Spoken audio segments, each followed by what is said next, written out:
আসসালামু আলাইকুম viewers, food and tasty রেসিপির আজকের আয়োজনে আপনাদের সবাইকে স্বাগতম জানাচ্ছি। মাছ, মাংস, ডিম খেতে আমরা প্রত্যেকেই ভালোবাসি।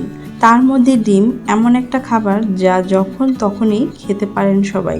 ডিম ভাজা থেকে শুরু করে ডিমের পোচ, ডিমের ঝোল ইত্যাদি। তবে আজ আপনাদের একটু অন্যরকম ডিমের রেসিপির কথা বলবো। তার নাম ডিমের শাহি কোরমা। চলুন জেনে নেওয়া যাক কিভাবে বানাবেন ডিমের শাহি কোরমা।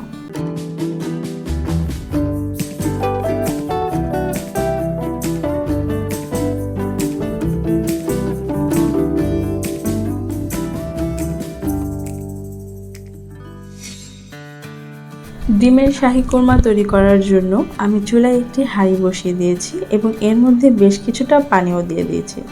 এই পানিগুলোর মধ্যে আমরা দিয়ে দেব এক এক করে 7টি ডিম আর দিয়ে দেব 1 টেবিল চামচ লবণ। লবণটা দেওয়া হয়ে গেলে আমরা পানির সাথে লবণটা একটু ভালোভাবে মিশিয়ে নেব। নেড়ে একটু ঢাকনা দিয়ে ঢেকে রেখে দেব 10 থেকে 15 মিনিটের জন্য। আর এই 10-15 মিনিটেই ডিমগুলো খুব ভালোভাবে সেদ্ধ হয়ে যাবে।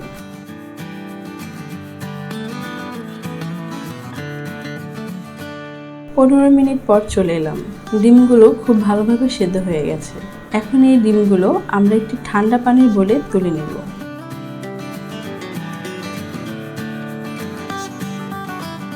ডিমগুলো ঠান্ডা হয়ে এলে ডিমগুলো থেকে আমরা খোসাটা ছাড়িয়ে নেব।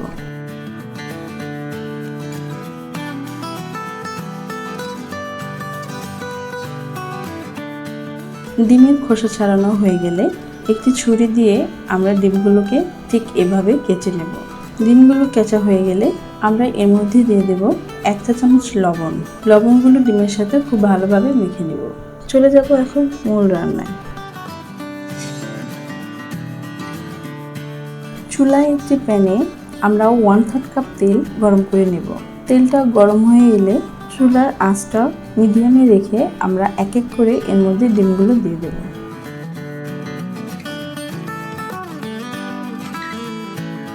ডিমগুলোকে হালকা বাদামি রং করে ভেজে নিতে হবে। 2 থেকে 3 মিনিট ডিমগুলোকে ভেজে আমরা তুলে নেব।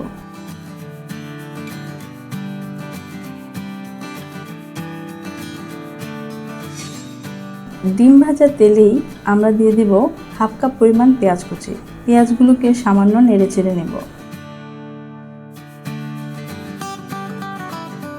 পেঁয়াজগুলোকে হালকা নাড়াচাড়া হয়ে গেলে এর মধ্যে আমরা দিয়ে দেব 3টি এলাচ, 3টি দারচিনি, 3-4টা লং এবং 2টি তেজপাতা। এই গোটা মশলাগুলো দেওয়া হয়ে গেলে পেঁয়াজগুলোকে খুব ভালোভাবে বাদামি রং করে ভেজে নিতে হবে।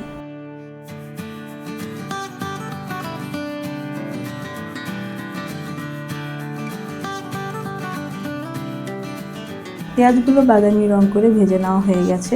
এখন আমরা এর মধ্যে দিয়ে দেব 1/2 কাপ পরিমাণ পেঁয়াজ বাটা।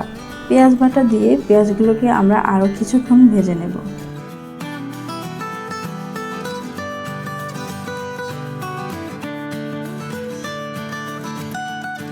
পেঁয়াজগুলোকে আমরা আরও 3 মিনিট ভেজে নিলাম। এরপর আমরা এর মধ্যে দিয়ে দেব 2 টেবিল চামচ আদা রসুন বাটা, 1 চা চামচ লাল মরিচের গুঁড়ো এবং 1 চা চামচ ধনিয়া গুঁড়ো আর দিয়ে দেব 1 চা চামচ লবণ। এই সবগুলো উপকরণ দিয়ে মশলাটা খুব ভালোভাবে কষিয়ে নিতে হবে।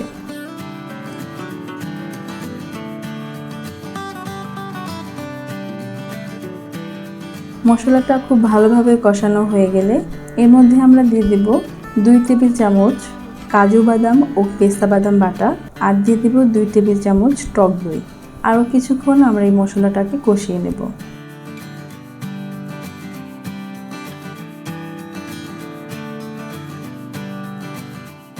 3 টেবিল চামচ পানি দিয়ে দিলাম। এই পানিটা দিয়ে মশলাটাকে আমরা আরও ভালোভাবে কষিয়ে নেব।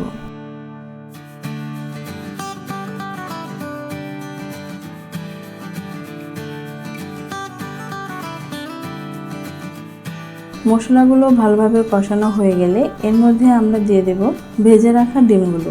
3 থেকে 4 মিনিটের মতো ডিমগুলোকে ভালোভাবে নেড়ে আমাদের কষিয়ে নিতে হবে।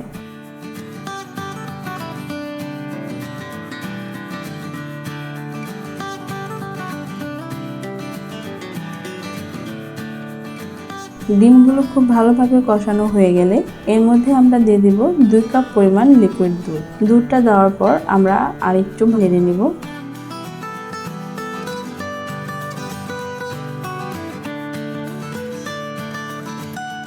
নেড়ে নেওয়া হয়ে গেলে ঢাকনা দিয়ে ঢেকে অপেক্ষা করব 10 মিনিটের জন্য।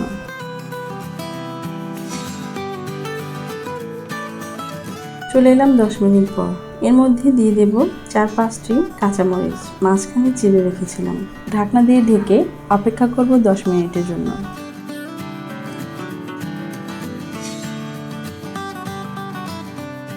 10 মিনিট পর চলে এলাম। পানিগুলো একদম শুকিয়ে গেছে। একটু ভালোভাবে নেড়ে নেব।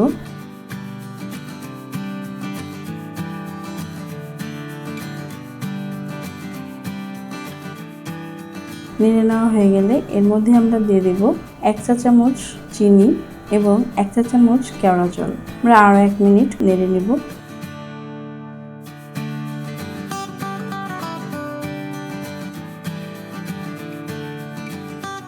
নেড়ে নেওয়া হয়ে গেলে আমরা ঢাকনা দিয়ে ঢেকে আরও 2 মিনিট অপেক্ষা করব।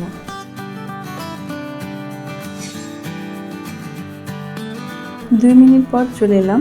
এর মধ্যে আমরা আরও অ্যাড করব 1 টেবিল চামচ ঘি। ঘিটা দেওয়ার পর আমরা এটাকে খুব ভালোভাবে নেড়ে নেব।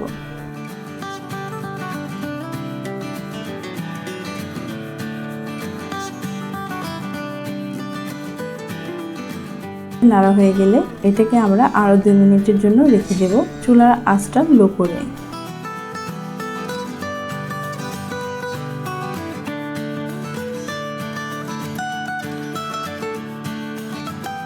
তৈরি হয়ে গেল আমার আজকের রেসিপি এগ কোরমা। চলুন তাহলে নিয়ে যাই পরিবেশনের জন্য।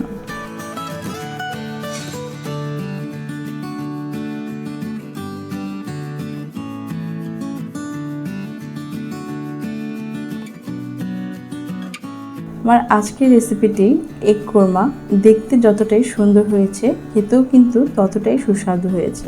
আশা করব আমার আজকের রেসিপিটি আপনাদের সবার কাছে খুবই ভালো লাগবে। ভালো লাগলে অবশ্যই আমার চ্যানেলটি সাবস্ক্রাইব করবেন এবং আমার পাশে থাকবেন। আজকের জন্য এই পর্যন্তই। আল্লাহ হাফেজ।